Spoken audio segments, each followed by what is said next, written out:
Ay, kayong dalawa. Bira. Yan, magandang araw, magandang gabi mga kainags. Ano, kung nasa man kayo ngayong araw na to, no? Ngayon, itutuloy ko yung pag-shovel mga kainags, ano? Kasi kailangan i-shovel natin to katulad to. Ayan, no? Dito tayo dumadaan, ano? Stay. Oh, makapal pa yung snow magmula dyan. Hindi ko natapos yan, eh. Ayan, no? Ayan, tsaka yung mga snow na excess, no? Sa bubong natin, kailangan natin tanggalin yan mga kainags. Mga aso natin, tuwan-tuwa sa snow, ano? Ano? Tuwan-tuwa, oh. Yan, kapal, no? Kaya kung napapansin nyo, tanggalin natin yan, ano? Yan yung pinakita ko nung nakaraang vlog natin. Ayan, oh, kailangan yan tanggalin natin kasi baka kasi mamaya may dumaan dito, biglang bumagsak yung snow na yan, tamaan sa ulo, baka kung ano pang mangyari. Eh okay lang kung ako yung tatamaan sa ulo, matigas naman ang ulo natin mga kainags, ano? Napaka-corny, no? Minsan nakakabuisit, eh. Ay, hindi pala minsan, nakakabuisit talaga. Winter, spring, summer, or fall, tuloy ang buhay sa Canada. Yung pagiging corny ko, eh, pasensya na kayo mga kainags, ano?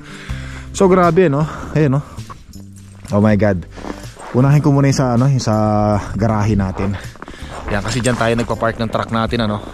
Mahirap kasi pag madulas yan, mahirapan tayo makapag-park. Yan, so hintayin mo natin, yung hayaan lang muna natin yung mga aso natin dyan. Yun, naglalaro. Yung isa na yun, eh. Yun. Yun. Yan, so tara. Yan. So yung snow nga pala, ano, dito ko na nilagay, pinatong ko na dyan, ano. Ayan. Grabe, no? Kita nyo naman mga kainags, ano? O ayan, no? Yan, kasi nung nakarang nag-snow, dito ko nilagay yung mga, ano, yung mga snow na bumagsak mga kainags, oh. Ayan. Kasi kung hindi ko ilalagay dito yung mga snow, papalahin ko mano-mano, ilalagay ko doon, nako, eh mahihirapan ako mga kainags, masakit sa likod. Kaya dito ko na lang nilagay, pinatong ko na lang sa sasakyan na to. Bago tayo mag-shovel ng snow dyan sa backyard natin, gusto ko muna tanggalin yung ano, yun, know, yung mga ano, unahin natin to mga kainags, so delikado kasi ito, eh. Ayan, no? Excuse me. Ayan, tanggalin muna natin yan. Para ano, para safe na. Gamitan lang natin ano ng pala. Tumutulo na si Pungko, ah. Ayan. So tanggalin lang natin to mga kainags. Ayan, ah. Tanggalin lang natin to. Importante matanggal natin to, eh. Ayan, oh. O, ayan, oh. Tigas, ah. Grabe. Ayan, bumagsak na.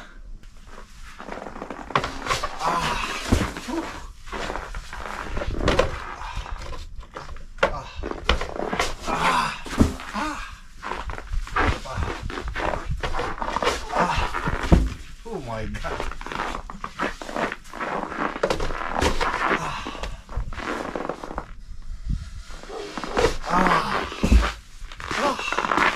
Yan. Yan, kung naalala nyo dati, nilagyan natin ng mahabang tornilyo yung bubong natin mga kainags. Ano yung mahabang tornilyo? Ano yan, kasi kung hindi natin lalagyan ng mahabang tornilyo yan, sa sobrang bigat ng snow, unti-unti niyang ano, binababa yung gutter, no? Yung gutter, yung alulod. Hanggang sa pag napabayaan natin yan, umulan ng malakas. Minsan, nangyari na yun sa kabilang side ng bahay namin. Yung alulod ng bubong natin, bumagsak yun mga kainags.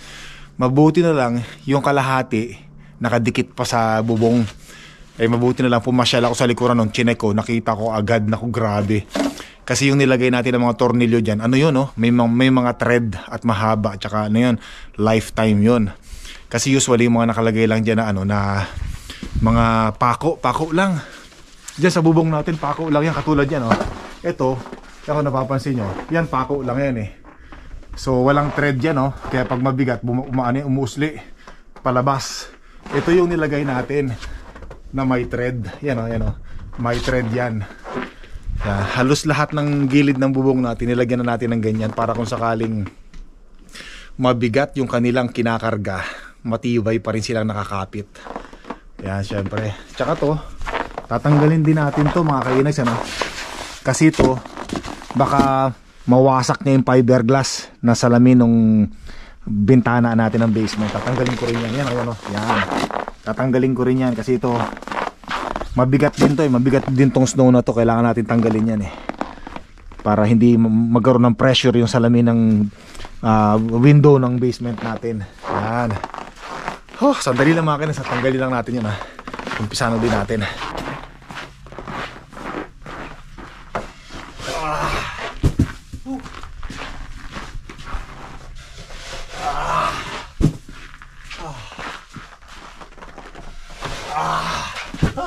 Grabe. Kung ako sa inyo, kung napapansin nyo mga kainags, mabigat yung snow, kaya pag yan bumagsak sa ulo natin, halimbawa meron dumaan dito at bumagsak yan, nako siguradong iindahin niya yung sakit ng bigat kasi may kasamang tubig mga kainags. Kita nyo naman yung impact Ayan, tingnan natin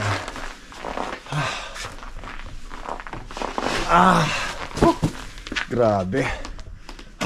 Konti na lang, ayun na lang.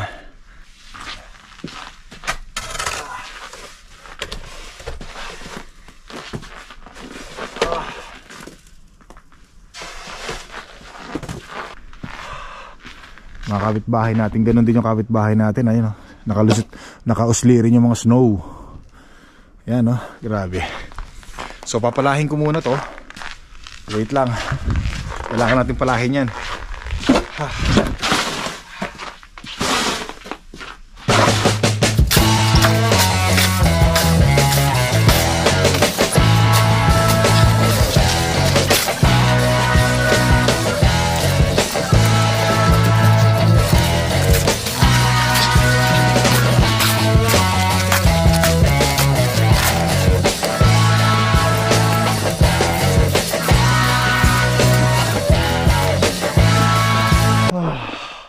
Yan.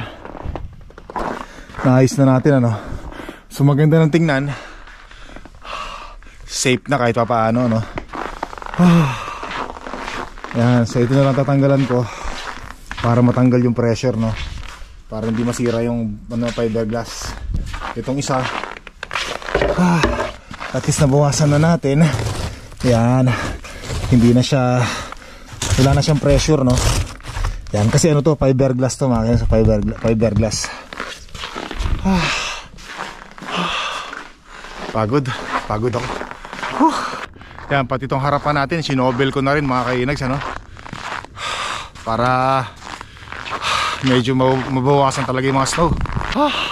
Yan, baka mag-comment kayo sabihin nyo nagsasawa na kayo, paulit-ulit ko na lang ginagawa yung pagsushovel ng snow Ang bihira naman kahit ako mga kainags hindi ako nagsasawa Hindi ako nagsasawang mag-shovel ng snow dito sa harapan ng bahay namin at saka sa backyard namin. Hindi ako pwedeng magsawa. Kung kayo nga nagsasawa na kayo sa kakapanood, lagi ako nagsho-shovel ng snow. How much pa nga, sabi ko nung nakarang vlog natin kung kayo ang nagsho-shovel ng snow, baka hindi lang kayo magsawa, baka umiyak pa kayo. Baka hindi pa kayo nagsisimulang mag-shovel ng snow umiyak na kayo sa buwisit. Yung bang kakashovel nyo lang, maya ng konti magsho-shovel na naman kayo. Nako mga kainags Yan. Kaya hindi ako nagreklamo mga kainags kasi nga dito tayo tumira sa Alberta, Canada. Kailangan natin gawin yan at hindi tayo pwedeng magsawa sa pag-shovel ng snow. Meron pa, hindi pa tapos mga kainags, hindi pa tapos Ayun pa, at saka doon pa. Eto yan, daanan na natin yan. Pero ito dito, mahihirapan na tayong shovel yan kasi nasiksik na yung snow. Yan, nasiksik kasi natapakan na siya ng mga aso natin. At tayo din, pagka dumadaan tayo dyan.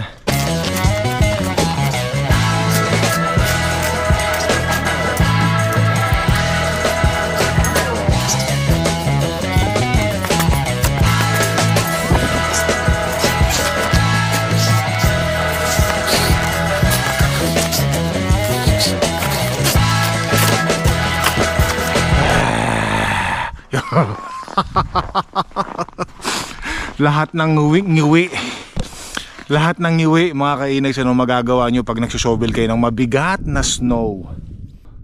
Ang hirap talaga mga kainags, hirap buhatin, hirap i-shovel. Yan, kumpara doon sa walang kasamang tubig na snow, madali lang. Yan, katulad nga nung nabanggit ko nung nakaraan, pag may tubig, kasamang tubig ang snow, mahihirapan yung snow blower natin at saka yung snow thrower. Pero pag gasolina, yung snow thrower mo kaya. Kasi yung snow thrower natin battery lang yun eh.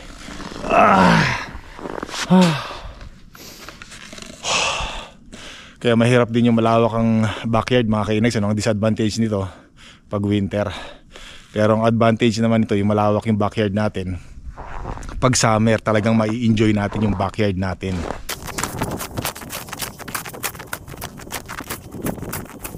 Oo, ginataan. Masarap, di pa pala luto. Kala ko luto na. Napagod ako. Grabe. Sinaksak ko na yung ano mo sakyan mo Kala ko pa naman luto na yung ginataan mo hindi pa pala. Bakit ka papasok mo lang ito, di ba? Ang bihirang to. Ang bihirang to, babe. Pagod na nga ako sa kakapala, papagalitan mo pa ako. Ang bihira. O nga pala, no? Iniwan mo sa sasakyan ko. Naiwanan ko kasi sa sasakyan yung yung mga lulutuin, mga kainags, ano. So kinuha ko muna.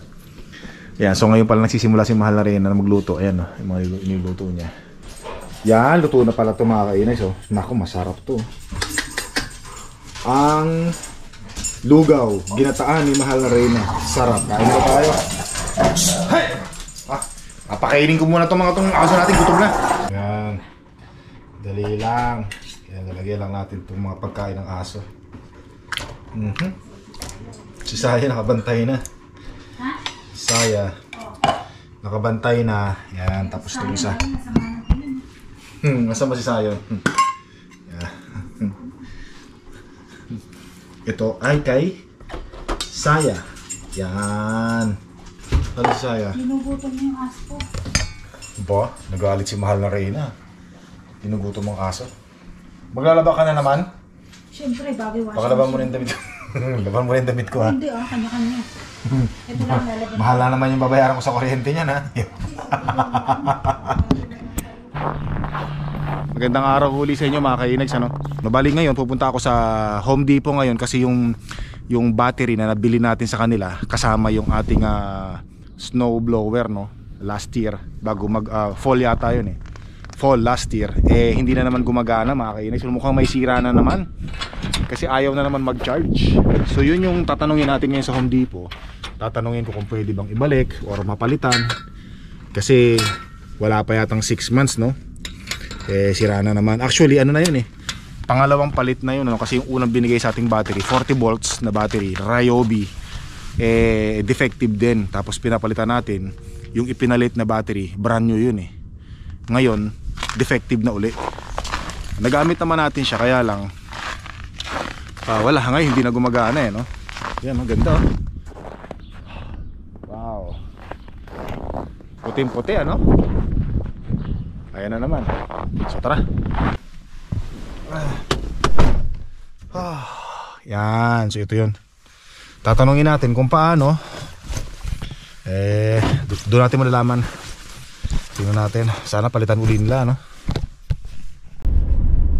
Pag-gasolina muna tayo, mga kainags, ano? Nasa 35% na lang yung gasolina natin. Malakas talaga kumonsumo ng gas pagka napapansin ko lang, no? Pag naka 4-wheel drive ka, lakas kumonsumo ng sasakyan natin ng gasolina. Hindi katulad dati pag naka 2-wheel drive lang tayo, matipid sa gasolina. Pero syempre winter ngayon, kailangan natin mag 4-wheel drive para hindi dumulas yung gulong natin, ano, sasakyan. Ayan, ito pa rin yung daan natin ngayon, ano? Mukhang hindi pa rin binubuldoser dito, no? Hindi, binuldoser na yung gilid, yung gitna lang hindi. Yung ito, at least na bulldozer nga pala. Ayan, dito muna tayo. Yan, gasolina. So, ang gasolina ngayon, naku, mahal. $1.37.9. Naku, almost $1.50. Yan, dito tayo. Oh, ano yun? Busina yan Ano ba yan? O may away Ayan Ano ba yun? Ayan, so gasolina, ayan $1.37.9. Ayan.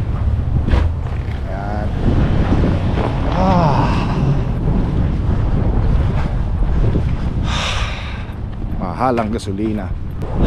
Ayan, so dito kasi mga kainags, ano, pagka medyo mabagal ka sa pagdadrive mo, nako yung iba kasi hindi mainipin. Bubusinahan ka talaga, no? Hindi mo lang makaintindi ng ng sitwasyon. Yan, Yan, so tara na mga kainags, ano? Full tank na naman ang sasakyan natin. Full tank. Mahal ang gasolina, mapapangiwi ka talaga. Let's go, dito tayo dumaan. Yan, mayroong bumusina sa atin. Kala ko may nagawa tayong mali kasi nakalimutan na naman nating isarado yung ating ano, no? Ating tangke. Yan. Yan yung ano naman natin, yung takip naman ng gasolina natin mga kainags, ano? Kahit naman nakabukas yun, nakasarado pa rin yun. Kasi ano yun eh, capless. Walang cap yun. Capless kung tawagin. Nakalimutan ko lang iganon yung takip. Yan, so hindi rin matatapon yung gasolina nun kung sakali nakaganon man yung takip kasi capless nga. Dito na tayo sa Home Depot syempre. Pero mga kainags, ano, meron akong very interesting sa akin tong ano, no? Excuse me, papuntahan nga natin tong mga snow na to. Tingnan natin kung gaano kataas, ano. Yan, no. Yan. Grabe, no. Isang tumpok pa lang yan mga kainis, ano. Mula rito isang tumpok pa lang yan, ha. Ito pa lang yan, wala pa yun, no. Meron pa dyan, meron pa doon at meron pa doon sa dulo mga kainis, ano. Yan, no. Kita nyo, gusto ko lang ipakita sa inyo kung gaano kataas to, no. Yan, no.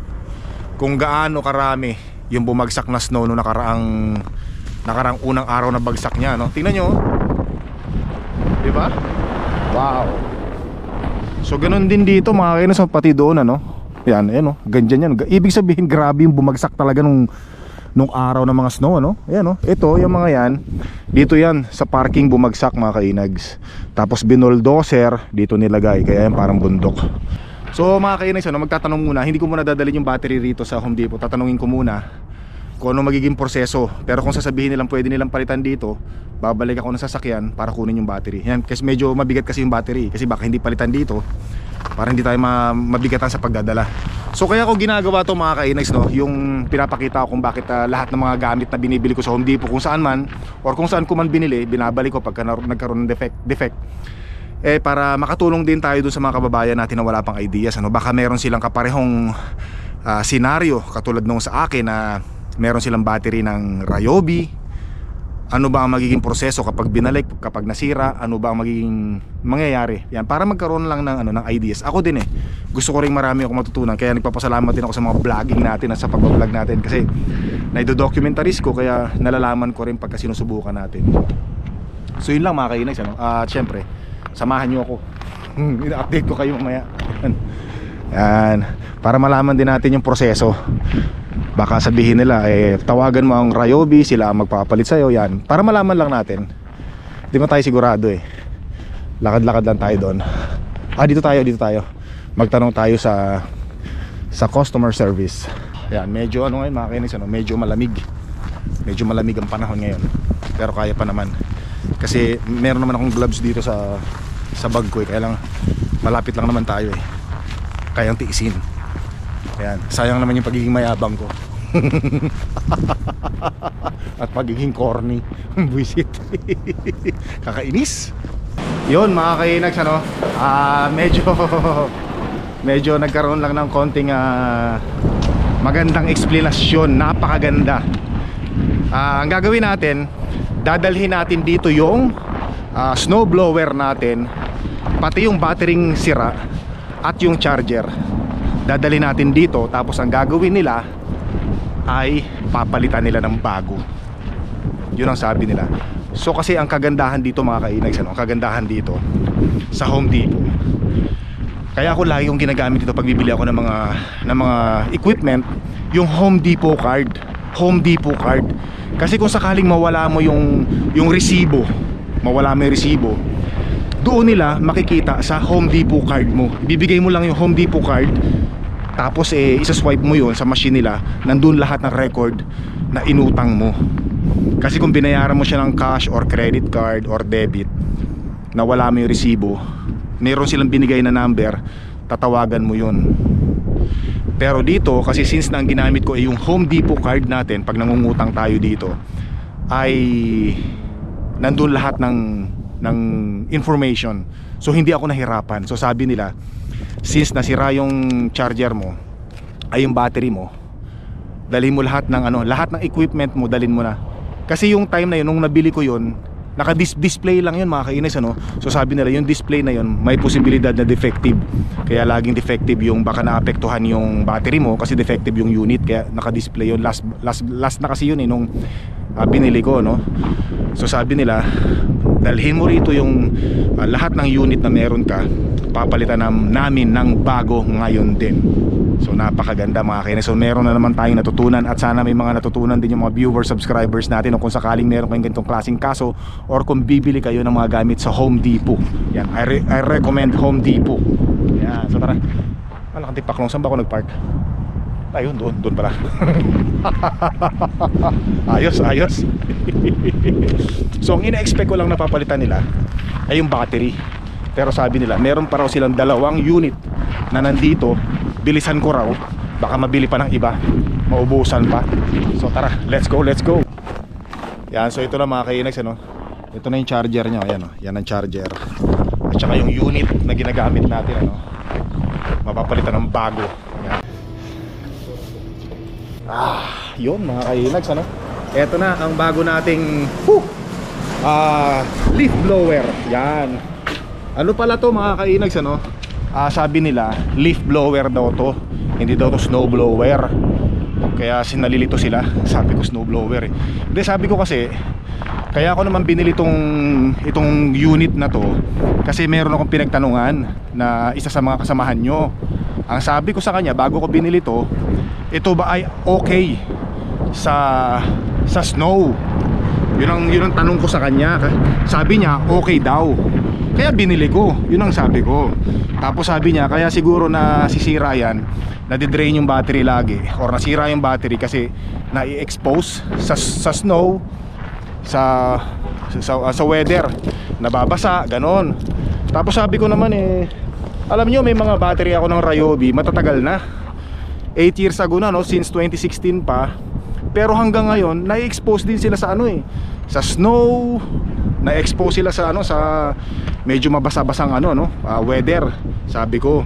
Pero hanggang ngayon they still working. Unlike the other new batteries right now, I think there's a difference between the old one and the new one. Palaban ako na Inglesan mga kainags. Pero by the way, ito na, so dalawa na yung battery nito kasama, no. So binayaran ko kasi yung una nating unit 426 kasi naka-sale yun, no. Comes with only one battery. Tapos ito bali 501 kasama na yung tax, no, yung presyo nito. So yun mga kainags, no, kasi ang importante dito mga kainags, dalawa na yung battery niya. Kasi yung battery niya, yung 40 volts battery, mahal yun mga kainags, no. Inaabot ng 200 plus yung isang battery ng Ryobi, yung 40 volts. Inaabot ng 200 plus yun. Battery lang yun. O di ba? Kung less than siguro mga $80 yung magiging balance natin, sa na yan, sa battery ng Ryobi na yan. So nakuha nyo ba ako mga kainags? Ulitin ko So yung sinuli nating Ryobi, bayad na yon ng 426 kasama na yung tax. Comes with only one battery. Ngayon nung sinuli natin yon, binalik nila yung 426 sa Home Depot card natin. Tapos binayaran ko yung bagong kinuha natin ng 501 Canadian dollars. After 5 business days, yung 501 na yon mababawasan ng 426 na una nating ibinayad doon sa luma. So 501 minus 426, yung equals nun, yun ang magiging balance ko na lang sa Home Depot. O, di ba? Na-gets nyo? Yun. Magiging, sabihin natin $80, ganon. More or less $80. O, di ba? Kumbaga, nakatipid pa rin tayo sa battery kasi nga sabi ko sa'yo, mahal yung battery, isang piraso nun mahal. So, tsaka isa pa, brand new ulit ito mga kainag. So, brand new. Yan, brand new. Okay, anyway, meron tayong natutunan ngayon mga kainag. Ako din, yan, sabi ko nga sa inyo, at least yung pagbablog natin, na ibablog natin, nagagawa natin ng content, meron pala tayong natututunan. Diba? So, mas maganda pag meron kayong Home Depot card, pag mangungutang kayo rito, meron kayong bibilin, gamitin nyo yung Home Depot card nyo mga kainags.